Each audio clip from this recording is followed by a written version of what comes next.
Audio Jungle. Audio Jungle.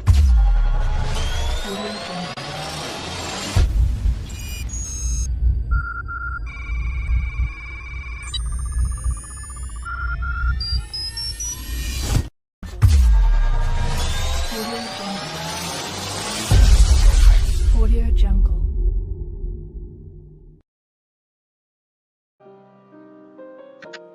Halo rekan hebat, kembali lagi bertemu dalam seri penelitian kualitatif pajak bersama dengan Bang Ben. Kita masih membaca buku Reformasi Pajak dari Direktorat Jenderal Pajak di bawah Kementerian Keuangan. Nah, rekan hebat tinggal pasang saja earplug dan beraktivitas sambil mendengarkan materi tentang pajak, khususnya tentang tax amnesty. Kita masuk ke bab 15. Pajak dalam Undang-Undang Cipta Kerja. Pada mulanya adalah Undang-Undang Dasar 45, Pasal 27 Ayat 2, yang berbunyi, tiap-tiap warga negara berhak atas pekerjaan dan penghidupan yang layak bagi kemanusiaan.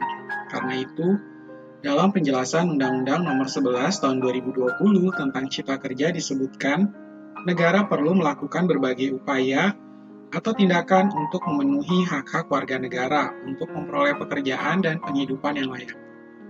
Untuk bisa memenuhi hak-hak tersebut, pemerintah pusat telah melakukan berbagai upaya untuk menciptakan dan memperluas lapangan kerja agar bisa menampung tambahan tenaga kerja dan akumulasi para pencari kerja dari tahun-tahun sebelumnya.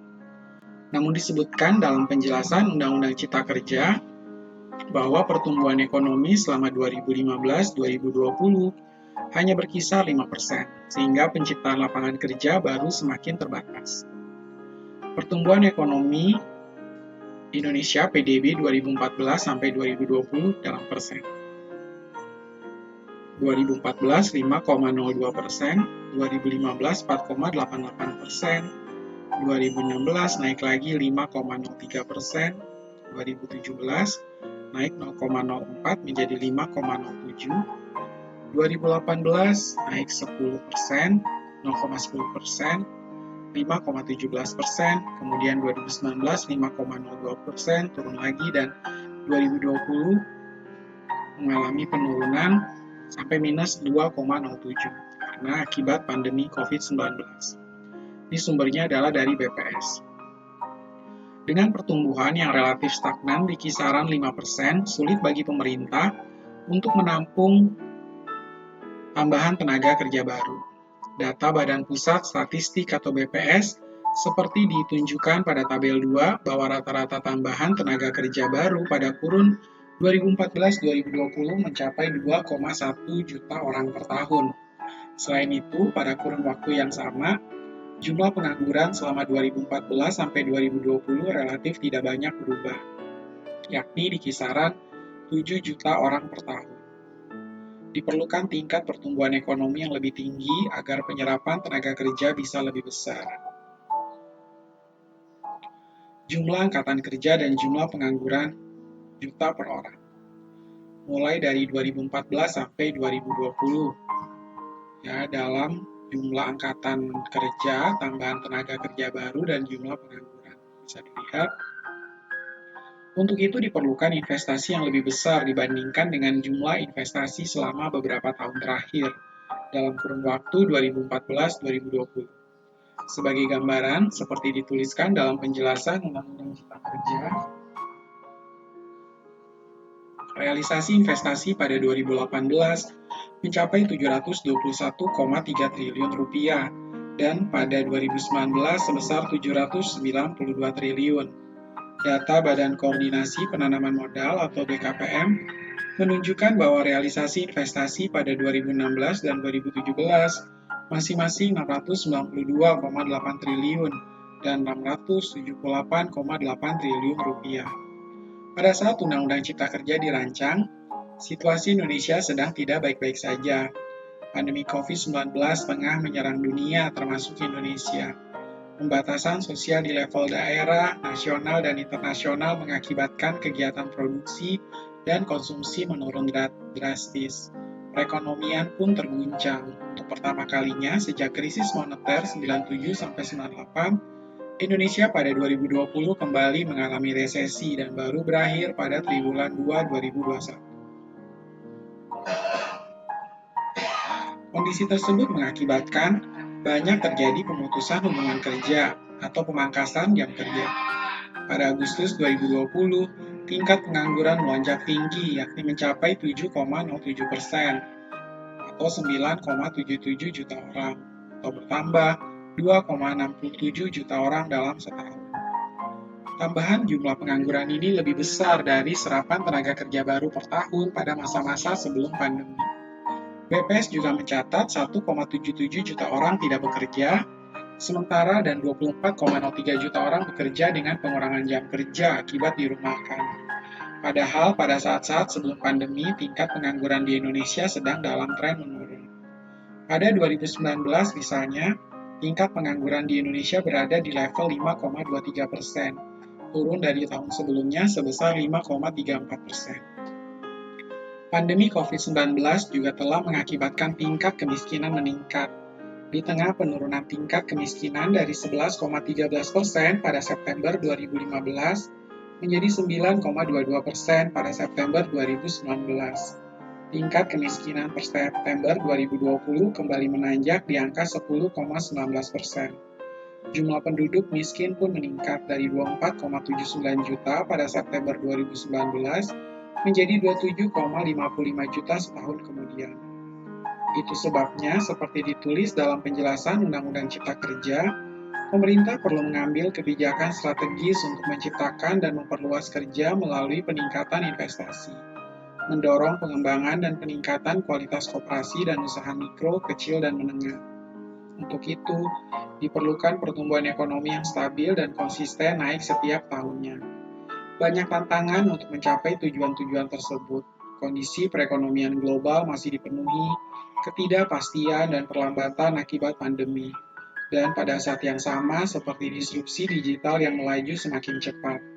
Di dalam negeri, pertumbuhan ekonomi rata-rata 5% selama 5 tahun terakhir, dan realisasi investasi sebesar 721,3 triliun rupiah pada 2018 dan 792 triliun pada 2019 tidak cukup untuk mendorong penciptaan dan perluasan kerja. Selain itu, dalam penjelasan Undang-Undang Cipta Kerja disebutkan bahwa Indonesia juga menghadapi banyak masalah dalam ekonominya, antara lain terjadinya tumpang tindih regulasi, efektivitas investasi yang rendah, tingkat pengangguran yang relatif masih tinggi, besarnya jumlah angkatan kerja baru yang masuk ke pasar kerja setiap tahunnya, jumlah pekerja informal yang tinggi, dan jumlah UMKM yang besar, tapi produktivitasnya rendah. Pada intinya, Indonesia masih menghadapi berbagai hambatan dan ketidakmudahan dalam berusaha, termasuk untuk koperasi dan UMKM. Sebagai contoh, saat Undang-Undang Cipta Kerja diterbitkan, terdapat 4.451 PP Pusat dan 15.965 peraturan pemerintah daerah yang terkait dengan dunia usaha. Hal ini menunjukkan betapa tingginya kompleksitas dan jumlah peraturan di Indonesia. Undang-Undang Cipta Kerja menyebutnya telah terjadi obesitas regulasi. Regulasi dan kelembagaan masih menjadi hambatan paling utama yang dihadapi dunia usaha, baik yang baru memulai maupun yang sudah beroperasi di Indonesia. Di samping hambatan lain seperti persoalan fiskal, infrastruktur, dan sumber daya manusia, regulasi tidak mendukung penciptaan dan pengembangan usaha, bahkan cenderung membatasi. Demikian dituliskan di bagian penjelasan Undang-Undang Cipta Kerja. Karena itulah pemerintah kemudian menginisiasi RUU Cipta Kerja. Tujuannya, seperti disebutkan dalam Undang-Undang Dasar 45 adalah untuk menciptakan kerja yang seluas-luasnya bagi rakyat Indonesia secara merata di seluruh wilayah negara Republik Indonesia, dalam rangka memenuhi hak atas penghidupan yang layak. Undang-Undang tentang Cipta Kerja mencakup 4 bidang penciptaan dan perluasan lapangan kerja, yakni peningkatan efisiensi,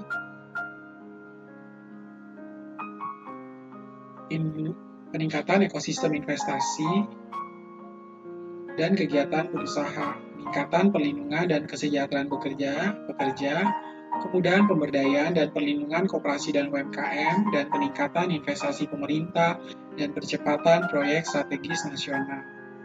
Implementasi dari peningkatan ekosistem investasi dan kegiatan berusaha antara lain mengatur soal penyederhanaan perizinan berusaha, persyaratan investasi, kemudian berusaha, riset dan inovasi, pengadaan lahan dan kawasan ekonomi.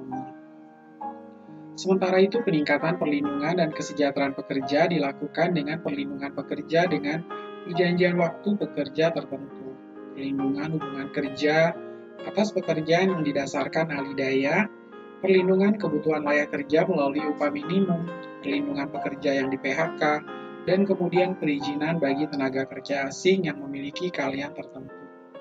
Pemberdayaan dan perlindungan koperasi dan UMKM untuk menciptakan dan memperluas lapangan kerja baru dilakukan dengan membuat pengaturan mengenai kemudahan pendirian koperasi, rapat anggota, dan kegiatan usaha koperasi, serta kriteria UMKM basis data tunggal UMKM, pengelolaan terpadu UMKM, kemudahan perizinan berusaha UMKM, kemitraan, insentif, dan pembiayaan UMKM. Seperti diketahui, UMKM termasuk sektor yang cukup terpukul pandemi COVID-19. Survei Lembaga Penyelidikan Ekonomi dan Masyarakat LPMFB UI bersama UNDP menunjukkan dampak pandemi terhadap UMKM. Survei yang dilakukan pada Juli sampai Agustus 2020 ini diikuti 1.180 UMKM di 15 provinsi. Survei ini berfokus pada aspek-aspek penawaran dan permintaan, produksi, pendapatan, keuangan, ketenagakerjaan, rantai pasokan, pemasaran, dan distribusi. Hasilnya, lebih dari 45% UMKM yang disurvei kesulitan mendapatkan bahan baku. Sebanyak 90% UMKM menghadapi penurunan permintaan selama pandemi. Sebagian besar UMKM juga kesulitan mendistribusikan produknya akibat pembatasan sosial. Penurunan pendapatan dialami 2/3 UMKM, margin keuntungan lebih dari 80% UMKM mengecil. Bahkan nilai aset sekitar 53% UMKM turun. Pemerintah juga akan membentuk lembaga pengelola investasi dan penyediaan lahan dan perizinan untuk percepatan proyek strategis nasional menjadi bagian dari upaya penciptaan lapangan kerja melalui pengaturan antara investasi pemerintah pusat dan Pemda. Di bagian ini pengaturan juga akan dilakukan dengan menata kembali administrasi pemerintahan, begitu luas dan banyaknya aspek-aspek yang terkait dengan upaya penciptaan dan perluasan kesempatan kerja dan pekerjaan yang layak mengharuskan pemerintah melakukan banyak perubahan dan penyempurnaan berbagai undang-undang. Pemerintah kemudian mengusulkan RUU Cipta Kerja yang juga sering disebut dengan Undang-Undang Omnibus Law Cipta Lapangan Kerja karena luasnya pengaturan di dalamnya. Presiden mengirim draft RUU ke DPR pada 7 Februari 2020. Lingkup undang-undang ini adalah peningkatan ekosistem investasi dan kegiatan berusaha, ketenagakerjaan, kemudahan perlindungan serta pemberdayaan koperasi dan UMKM, kemudahan berusaha, dukungan riset dan inovasi, pengadaan tanah, kawasan ekonomi, investasi pemerintah pusat, dan percepatan proyek strategis nasional, pelaksanaan administrasi pemerintahan, dan pengenaan sanksi. Bagian penjelasan Undang-Undang Cipta Kerja ini menyatakan, perubahan undang-undang tersebut tidak dapat dilakukan melalui cara konvensional dengan cara mengubah satu persatu undang-undang seperti yang selama ini dilakukan. Cara demikian tentu sangat tidak efektif dan efisien, serta membutuhkan waktu yang lama. Rancangan Undang-Undang Cipta Kerja yang terdiri dari 11 klaster mulai dibahas DPR pada 2 April 2020 dalam rapat paripurna ke-13. Rapat Badan Musyawarah atau BAMUS DPR kemudian menyerahkan